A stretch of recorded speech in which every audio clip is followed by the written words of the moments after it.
La Deporteca Nocturna, con Natalia Freire.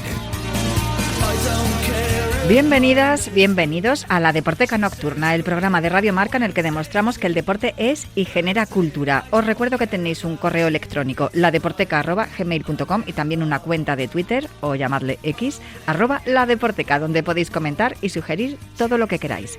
Este programa ni ningún otro serían posibles sin los técnicos, así que muchísimas gracias a todos los compañeros técnicos que me ayudan cada día. Arrancamos ya.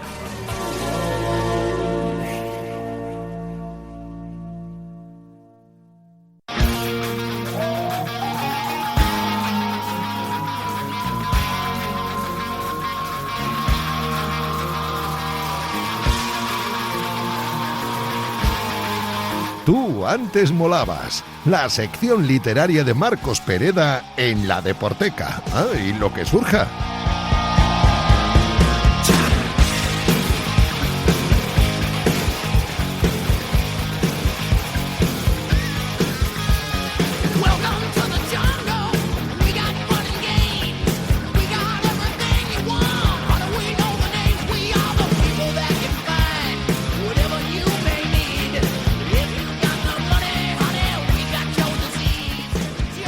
Yo me podría quedar escuchando esta canción toda la vida, pero tengo que saludar al dueño de esta sintonía y de esta sección, que es Marcos Pereda. Hola, Marcos, ¿cómo estás?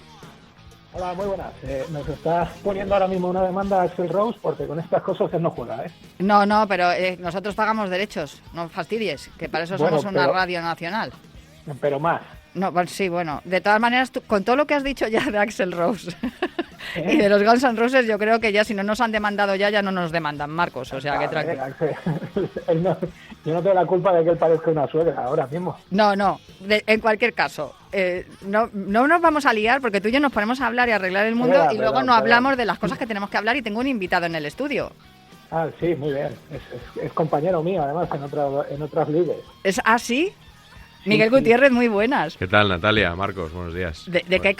Buenos días, buenas tardes, buenas noches. Da igual. ¿De qué conoces a Marcos? Bueno, yo a Marcos los sigo en redes y tengo algún libro suyo. De hecho, sí. Bueno, de eso le conozco, que no es poco. No nos conocemos personalmente porque presentó un libro hace poco en Madrid y me coincidía con la presentación de otro libro de un amigo mío a la que no podía faltar, y me supo muy mal porque me apetecía mucho. El Globero, que presentaste aquí, sí. Y además vino aquí también a presentarlo a la Deporteca, pero no se trajo el libro. O sea, una cosa fantástica y maravillosa, en plan, comprároslo, joder, que hay que comer. Al otro lado del teléfono, Marcos, tengo también al coautor del libro del que vamos a hablar, que bueno, ahora nos lo cuentan los dos. Carlos Marañón, ¿cómo estás? Hola, ¿qué tal? ¿Cómo estáis? También puedes decir buenos días, buenas tardes, buenas noches. Sí, y total, ya puestos, ya está. Sí, emitiéndose... Buenas noches, vale. Cuando se emite este programa. El programa se emite de madrugada, sí, eso es, pero luego la gente lo escucha por la mañana, o sea que tampoco pasa nada. Que por cierto, muy bien el EGM, así que no vamos a darnos palmaditas a la espalda, que somos estupendos. Enhorabuena, pues. 20 años llevo haciendo este programa, algo bien estaré haciendo, si no me han echado todavía. Eso es el EGM de verdad. Sí, eso es. En cualquier caso, 20 años hablando de literatura, cine y música relacionada con los deportes, tampoco creo que lo haga mucha gente, aunque luego pues nació Panenka y tal, que yo digo, sí, sois todos muy molones y muy culturetas, pero yo llevo aquí desde 2004. Aquí, en 2004 estaba aquí. Y una mujer, ojo, que también de esto podemos hablar si queréis. Pero no, hemos venido a hablar de vuestro libro, El fútbol es para listos, aunque sois los dos coautores, Miguel Gutiérrez y Carlos Marañón, aunque las ilustraciones del hambre son fundamentales para libros que puedan leer hombres. Esto lo he dicho desde el año 2004. Tranquilos, chicos, tiene dibujos, podéis leer los libros. Es un poco hembrista esto, ¿no? No feminista, el comentario. Miguel, ¿tú qué opinas? Bueno, en este caso las ilustraciones están más pensadas en los niños y en las niñas. Vale, maravillosa esa matización. Sí. Pero sí, es verdad que durante muchos años a mí me costaba que los hombres leíamos más nosotras, y es verdad que los libros de los que hemos hablado aquí en La Deporteca, que la Biblia de este programa es El Fiebre en las gradas de Nick Horby, lo leyeron más hombres que mujeres cuando yo lo leí. Por lo menos yo creo que cuando yo lo leí hace tropecientos años... Creo que fui la única mujer que lo había leído y solo podía compartirlo con los hombres. En cualquier caso, vosotros habéis hecho un libro para niños. Carlos. Eso es, para niños. Y niñas. En el sentido de que la Real Academia le da la palabra, ¿no? Inclusivo absolutamente. Para niños y niñas, sí. Para listos, en realidad, ¿no?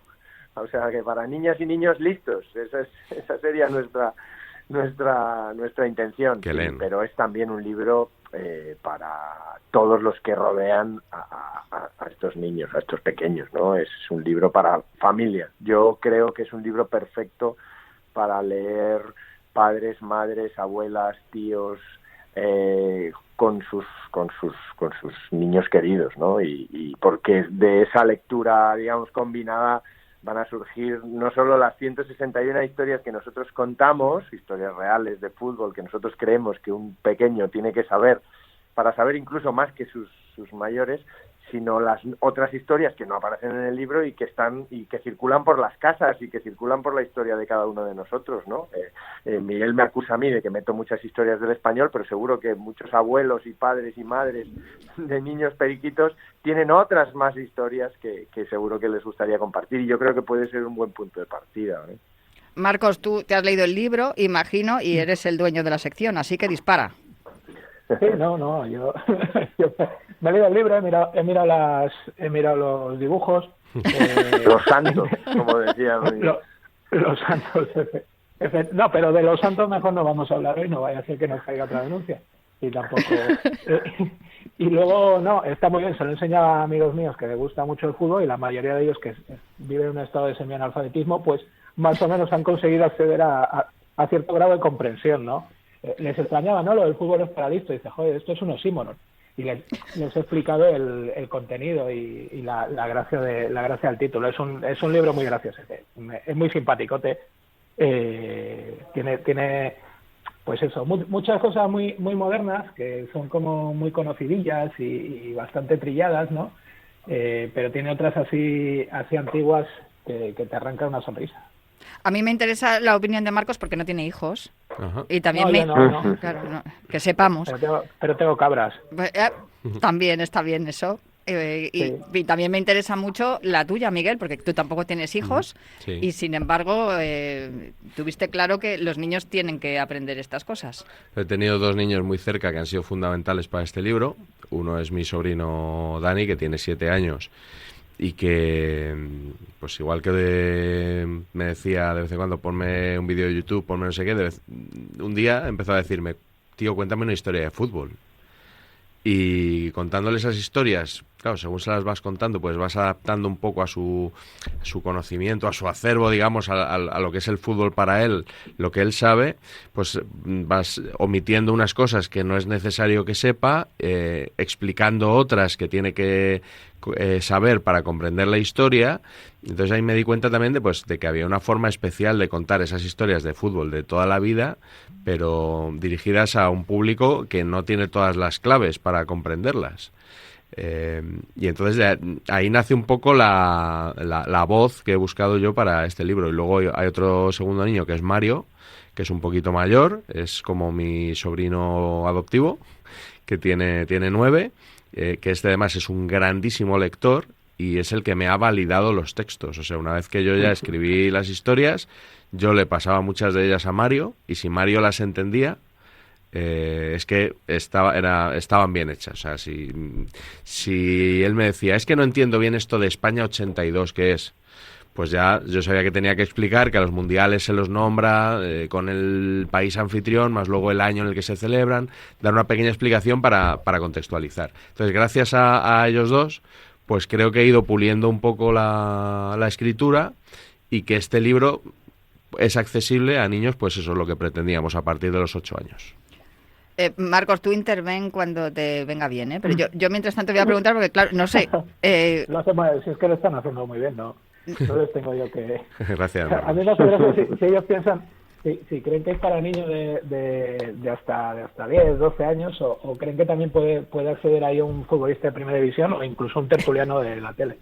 Sí, yo hago la broma de que hasta Pau Cubarsí, desde 8 años hasta Pau Cubarsí. Lo digo por la edad, no por las entendederas, ¿eh?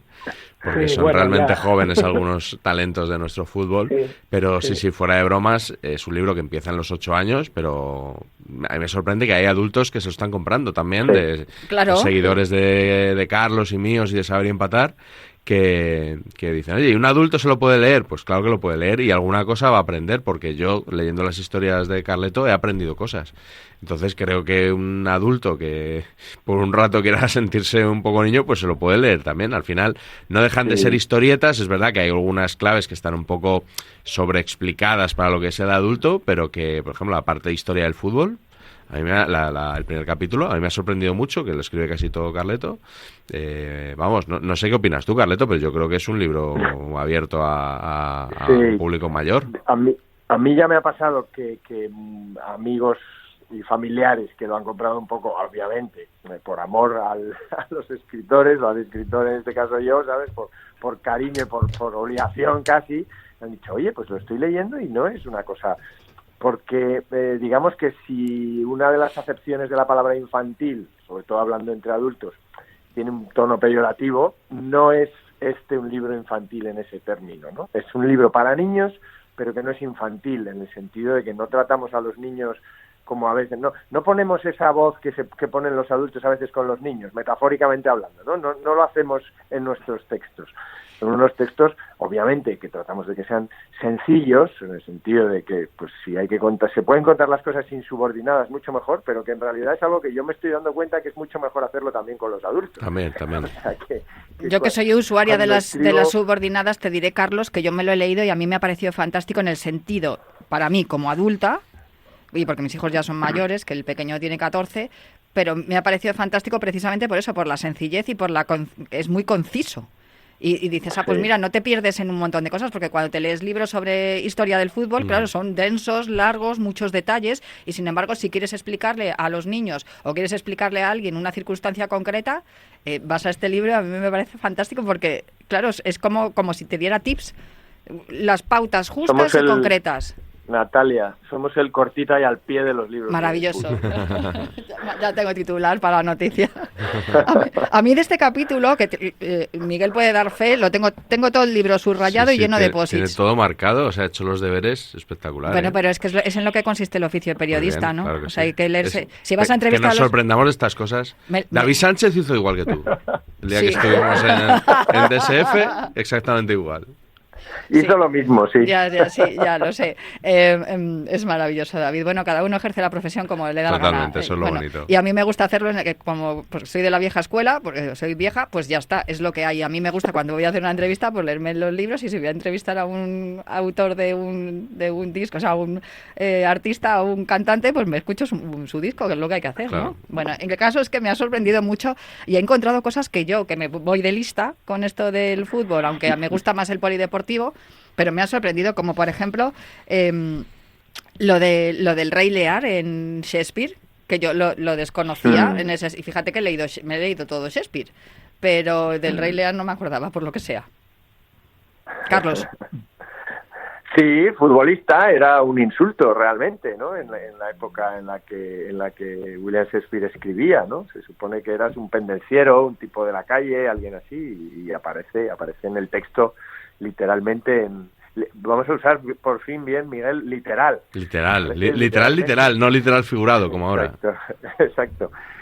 Aparece en el texto genérico. Yo recuerdo, sí, que cuando lo leí, a mí me tocó el Rey Lear en la universidad y ya ahí descubrí eso, ¿no? Que es una de esas referencias literarias al fútbol elevada, ¿no? Pero bueno, nos pareció que dejarlo caer ahí para los peques, que en algún momento, quizá no los más pequeños, pero en algún momento les sonará William Shakespeare, pues bueno, la verdad que nos pareció bien. Y yo creo que sí, que hay unas cuantas anécdotas que a veces es verdad que algunas son muy repetidas y obviamente tienen que saberlas los chavales, pero que hay otras que sí que son, bueno, digamos que de nuestra cosecha o de nuestra selección, ¿no? Que podrían estar esas o podrían estar otras, pero nos ha gustado meterlas por ahí, ¿no? Y siempre con lo que ha dicho Miguel, ¿no?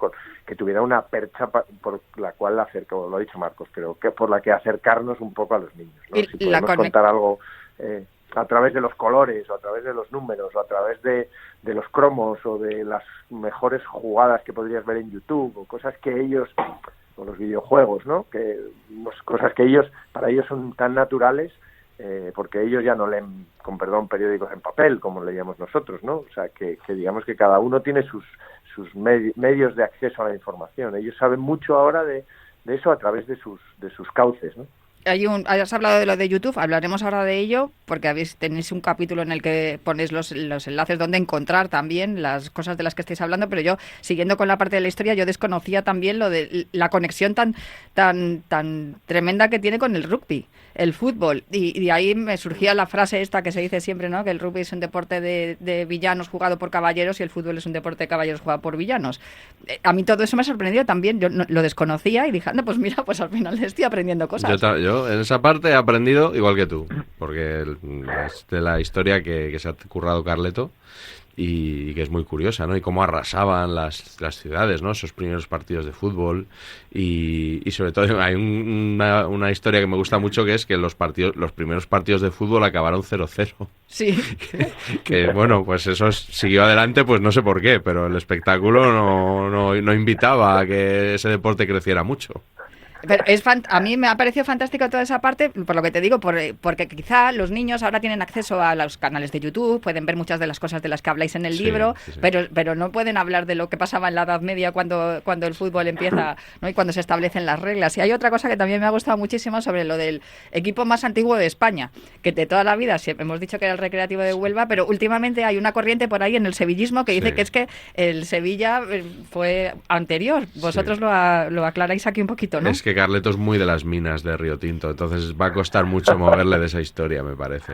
¿Verdad? Sí, yo soy cautivo del decano, ¿no? Cautivo del recre. Pero bueno, sí, es verdad que ha aparecido esta nueva visión, aunque yo creo que ya se han establecido y parece ser que siguen dejándole. Yo creo que entre Sevilla y Recre hay buen los sevillanos van mucho a veranear a Huelva. Y bueno, si es por eso, vale. Pero sí, la verdad que a mí siempre lo hablamos con Miguel, me apasiona mucho cómo este deporte, que forma parte de mi vida sentimental, bueno, sabéis que por familia, por sangre, pero me apasiona mucho cómo empezó, por cómo hemos llegado a lo que es ahora, lo que nos llena la vida, este deporte, pero esto en algún momento fue la locura de unos chalaos. La locura de unos chalaos que se ponían en calzón corto cuando no hacía deporte ni pirri. Entonces, pues es algo que a mí me emociona mucho, ¿no? Y contar un poco toda esa época, la verdad que me gusta, ¿no? Me gusta poder explicarla y creo que es necesario a veces, ¿no? De dónde venimos para saber hacia dónde podemos ir, a lo mejor. Hay un 0-0 de nuevo. Hay otra cosa que me gusta mucho también, que es que defiendes algo que hemos defendido mucho durante los Juegos Olímpicos aquí en las narraciones, que es llamar a Holanda por su nombre, es decir, Holanda. Carlos. Sí, la Holanda de Cruyff, ¿no? No va a claro. ser los Países Bajos de Cruyff de repente, ¿no? Además suena fatal. Fatal. Sí, Él comentó la Eurocopa en televisión española, además. Cuando comentaste la Eurocopa, Carleto, que decías Holanda, ¿no? Creo que explicamos un poco todo, ¿no? Sí. Es un poco esto, que nos resultaba un poco complejo no remitir a la Holanda y hablar de los Países Bajos en presente, ¿no? Es un poco, la verdad que es un poco extraño, ¿no? Sí, creo que se ha relajado ya un poco de todo eso. En el Carpena el otro día, en la Copa Davis, los aficionados Holland, o sea que vamos a ser nosotros más papistas que el Papa. No. Nosotros aquí en Radio Marca nos permitimos, perdona Marcos, nos permitimos decir Holanda y natación sincronizada, que ahora también se dice artística. Bueno, Holanda y natación sincronizada eran dos de las consignas que teníamos clarísimas aquí. Dale, Marcos. No, que le decía a Miguel que precisamente lo de papistas con Holanda no toquemos un poquitín las narices. Vamos a mantenernos con un perfil un poco bajo. Correcto. Marcos, cuéntanos qué es lo que más te ha sorprendido, porque estoy hablando yo de las cosas que me ha llamado la atención del libro y estoy convencida de que a ti te habrán llamado la atención unas cuantas. Pero escucha, es que a mí me han llamado la atención en buena medida las mismas que a vosotros. Me ha gustado mucho lo del rollo de los comienzos y tal, que yo es algo de lo que he hablado también alguna vez. Y me gusta mucho el concepto ese de un partido de fútbol que ni era partido ni nada, ni tenía porterías ni nada, que enfrentaba a dos partes de una misma ciudad o a dos ciudades directamente y tenías que llevar una pelota de una ciudad a otra. Entonces yo me los imagino ahí emboscados ahí en el bosque y tal, y pegándose su leche, me los imagino, ¿no? Realmente era claro. Y es un rollo así como muy Monty Python, pero claro, nivel Edad Media con sangre de verdad, ¿no? Y con no con cocos haciendo de caballo, sino con cortes de verdad. Es como muy potente es muy potente la figura, porque yo me acuerdo que lo estaba leyendo y pensaba, digo, hostia, resulta que son más antiguos los hooligans que el propio fútbol. Que es una idea como el súper rupturista, ¿no? No, pero es importante también y lo habláis en cuanto el papel de los aficionados también, pero a mí me ha llamado también mucho la atención que, fíjate, has hablado de tu vínculo, Carlos, con el fútbol, por tu padre, evidentemente, pero también por ti, porque tú también has sido jugador, y ciertamente tenéis un capítulo dedicado de padres a hijos. Claro, no, por supuesto, ¿no? Y porque esos vínculos familiares son claves también en la historia del fútbol. Es verdad que yo siempre tiro un poco por ahí, ¿no? Que Miguel yo creo que está más pegado a la actualidad, como su notcast nos deja claro, ¿no? Pero sí, o sea, es verdad que el fútbol es sentimiento y que por ahí pues cada uno tiene el suyo y cada uno tiene también sus historias, ¿no? Y por eso tampoco queremos pensar que nuestras historias son las únicas que hay en absoluto, y por eso lo que os decía, ¿no? De llevarlo a poder compartirlo, y insisto en que creo que es un libro muy agradable para poder leerle a tus hijos por la noche y decirle, mira, léeme tú esta historia que es más cortita, léemela a tu hijo y yo te leo esta, y yo ahora te cuento lo que decía Miguel, ¿no? Y ahora te cuento pues esa historia que no está en el libro, pero que me ha marcado a mí como padre, como tío, como madre, como abuela, ¿no? Y por ahí, pues, que esas 161, que además remiten, lo decía, ahí le metimos un poco también el calzador, remiten a los 161 años que hace que se escribieron las reglas del fútbol por escrito por primera vez, pues sean estas, pero que pueden ser muchas más. Me mola porque no habéis utilizado ni los 100 años, ni los 125, nada de números redondos, 161 y ya está. Es que decía Carleto que era más efectivo para que la gente se le quedara. Sí. Lo del 161. Hay una teoría... Yo estaba en 150-200 y vino él a contar la teoría esta. esta. Estupenda.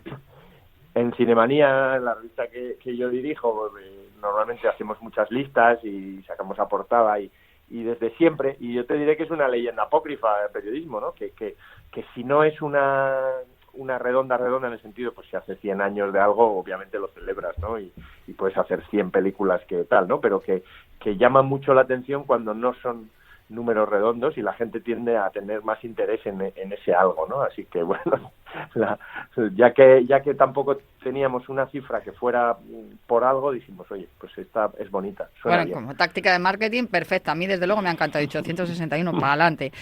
También hay un capítulo para la libreta de Van Gaal, pero no hablas de ti, Miguel.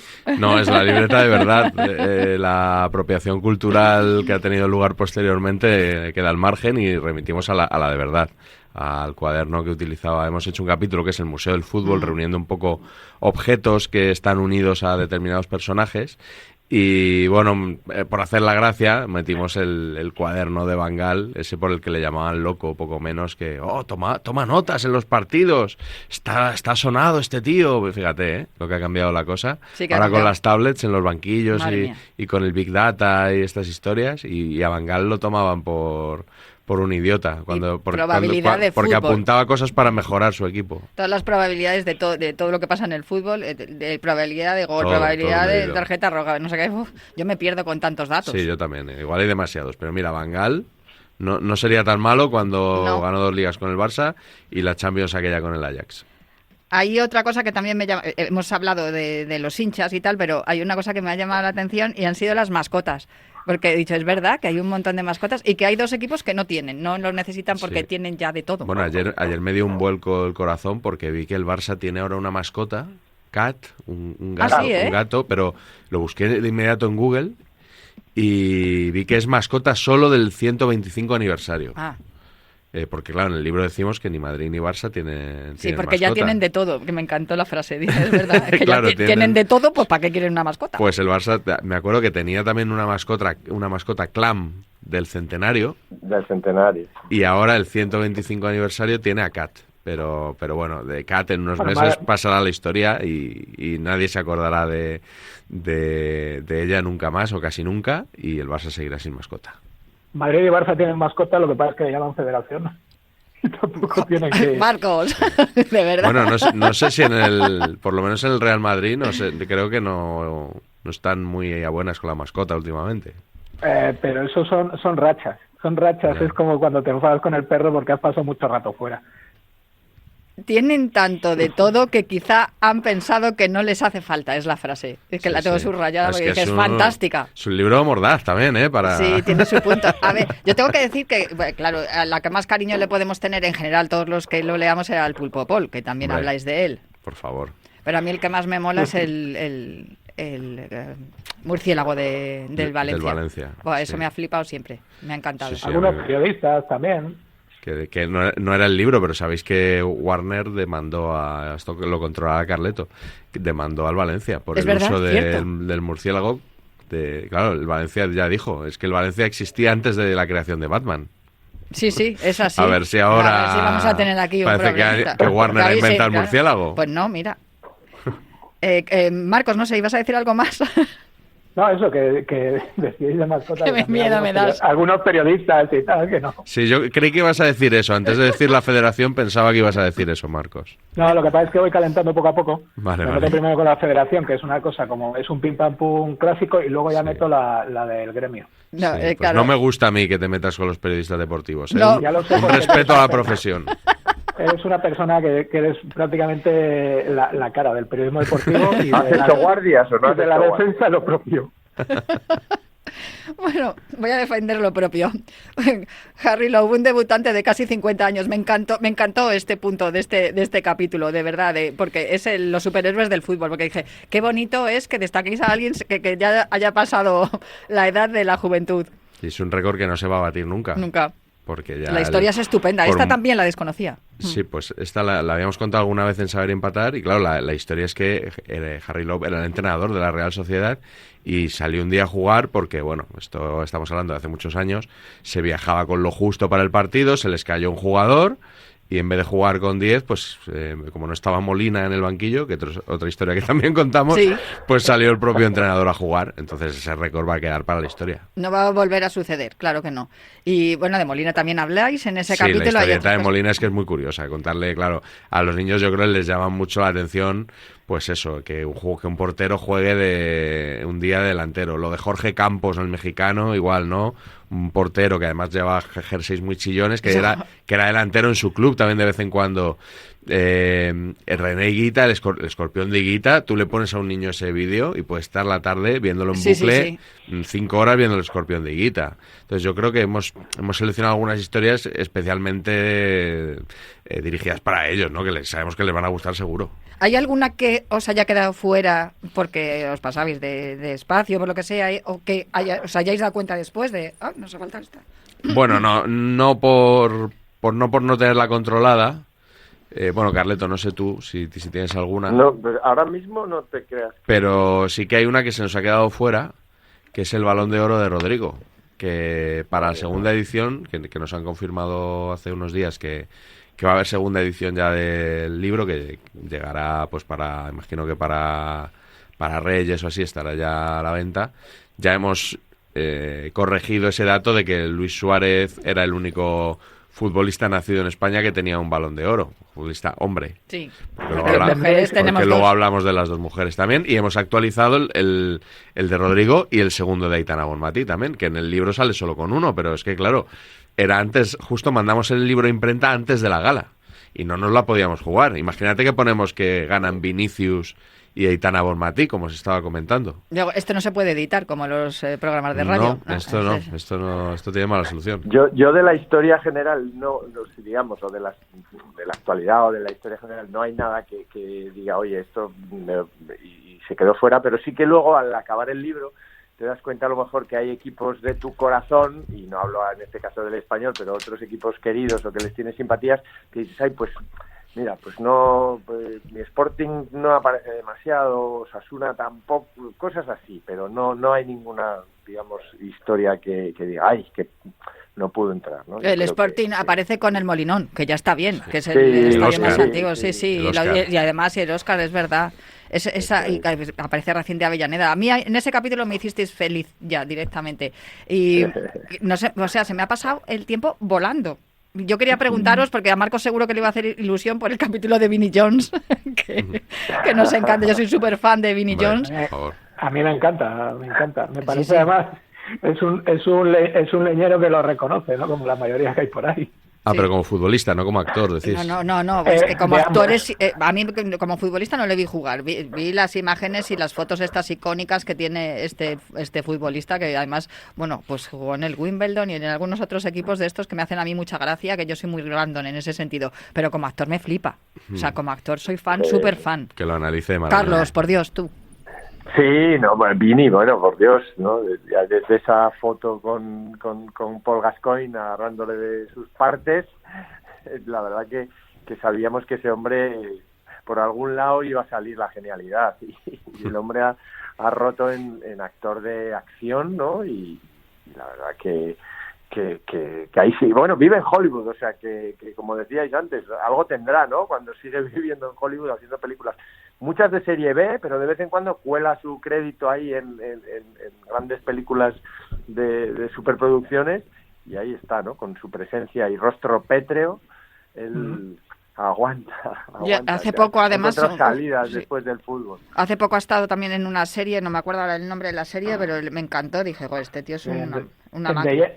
En The Gentleman. Esa, en The Gentleman, es verdad. Guy Ritchie. Sí, que es claro, las series y pelis estas de Guy Ritchie, que salen de vez en cuando, que son películas que es como que tienen una nube de farlopa alrededor cuando las estás viendo, porque La es todo Deporteca. pasadísimo. A mí la de The Es Gentleman me parece una barbaridad. No, pero es que es así, la serie es así. Está muy bien, perdona lo que habéis dicho, que está muy bien que buscase salidas después de futbolista con la cantidad de entradas que dejó el cabrón cuando jugaba. Por Sí, eso, está claro que de entrenador de fútbol base no hubiera valido, ¿eh? sí, por eso este Pues programa igual no salía una generación buena, de eso. No, igual sí, mira, salió una generación buena de actores. Que nos tenemos que quedar aquí, chicos. Yo me estaría hablando. Es que además me quedan un montón de preguntas por hacer. Tienes muchos post-it ahí que no has tocado. Sí, el problema es que lo que me dice siempre Vicente Ortega, lo que me decía al principio cuando empecé a trabajar en Radio Marca. Está muy bien que prepares las preguntas, pero tienes que pensar en el tiempo de las respuestas. Claro. Entonces, bueno, es lo que tiene. Que hemos llegado ya al final. Yo os digo que a mí este libro lo recomiendo para adultos, porque muchas veces los niños nos preguntan y no tenemos las respuestas para darles de forma concisa y que las puedan entender. Si se lo leen los niños, fantástico, que hay que leer. Pero para nosotros es estupendo, para poder contarles a nuestros hijos cuando estamos en el estadio o cuando estamos viendo a nuestro equipo por la tele o lo que sea, determinados detalles que no sabemos contarlos o que a lo mejor nos perdemos en las subordinadas y sin embargo, pues vosotros lo habéis explicado perfecto, conciso, claro, cortita y al pie. Ya tenemos el titular. Pues Carlos Marañón, Miguel Gutiérrez, muchísimas gracias y felicidades a los dos. De verdad, por este libro, El fútbol es para listos, 161 historias para saber más que los mayores, con las ilustraciones del Hambre, que están genial, me han encantado las ilustraciones, soy muy fan de todos los... Sí, no, pero es que soy muy fan últimamente del cómic, del anime y del manga, de todo, vamos, me encanta, así que felicidades a los dos. Y Marcos, a ti te espero... ya también en la próxima, si por algo se emite este programa de madrugada, porque tenemos a Marcos Pereda, que es radio para adultos, así que ya está. Por cierto, se me ha quedado una cosa de preguntarle a los autores, si es para la segunda edición que sale, dicen que ya para Reyes, si van a meter otra historia, porque se les queda desactualizado el título. Se nos pasa, sí. No, en principio... Creo que eso ya era más complicado. No, tendrán que escribir otro. Qué mal rollo he creado ahí con esta pregunta, ¿no? Nada, se corrigen un par de datitos que están mal y fuera. 162, ¿no? Bueno, a mí no me importa. El caso es que sigáis escribiendo cosas tan chulas como estas y que nosotros podamos recomendarlas aquí en La Deporteca, que para eso está este programa. Un abrazo para los tres, de verdad, y muchísimas gracias por acompañarme hoy. Pues muchas gracias y buenos días. Buenos días, buenas tardes, buenas noches. Yo me marcho ya, pero prometo volver el próximo viernes aquí en La Deporteca, literatura, cine y música relacionada con los deportes.